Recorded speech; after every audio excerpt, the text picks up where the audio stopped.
right.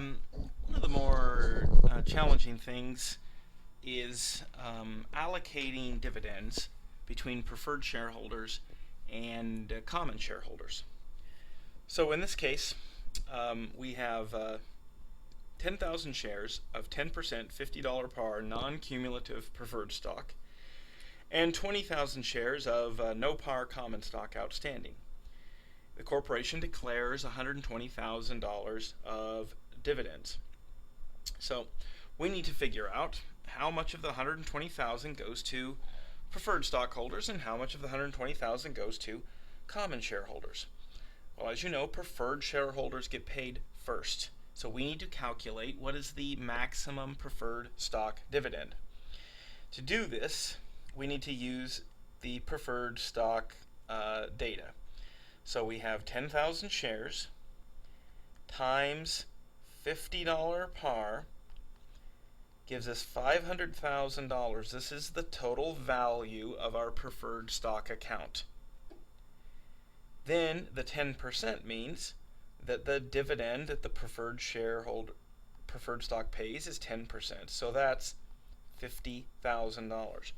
Now this is non-cumulative, so it doesn't matter to us whether or not this corporation has paid dividends in years past. Because the preferred stockholder, if they hadn't, it doesn't matter, the preferred stockholder is not entitled to that.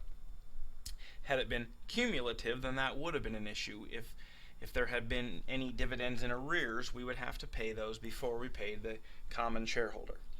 So in this case, we would there's a couple different ways to do this.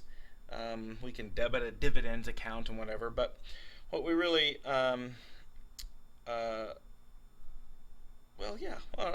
sometimes, again, you can debit retained earnings. I mean, ultimately, this is going to end up being a debit to retained earnings. We're going to reduce retained earnings when we pay the dividend. So, I'll do it both ways. So, commonly,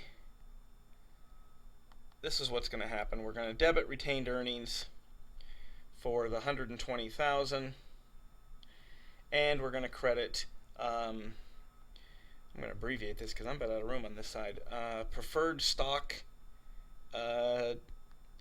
dividend payable for $50,000. I am definitely out of room, and the common stock dividend payable of $70,000.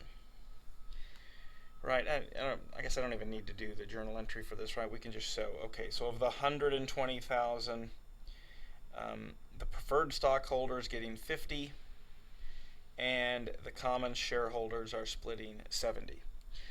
And by the way, so the other way, if this wasn't retained earnings, we would debit dividends, right, the dividend account, and then later in the closing process, we would close dividends to retained earnings. So we would debit retained earnings at that point and credit the dividend account.